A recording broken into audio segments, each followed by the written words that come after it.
अगर आपको सर्दी, खांसी, बलगम की समस्या है तो ये 4 उपाय आपके लिए है। नंबर 1, आपको क्या करना है, तुलसी के पत्ते, अदरक, लौंग, दालचीनी और हल्दी, इसका काढ़ा बनाकर आपको सुबह में खाली पेट 1 कप लेना चाहिए।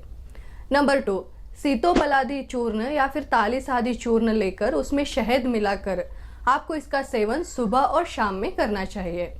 नंबर 3, जब आपको सर्दी, खांसी या फिर बलगम की समस्या होती है तब ठंडा पानी नहीं पीना चाहिए, बदले में आपको गुनगुना पानी पीना चाहिए। नंबर 4, सुबह में 6 बजे से लेकर 10 बजे तक का टाइम जो है कफ का रहता है, तो इस टाइम पे आपको कफ बढ़ाने वाले आहार, फ्रूट्स और दूध का सेवन नहीं करना चाहिए।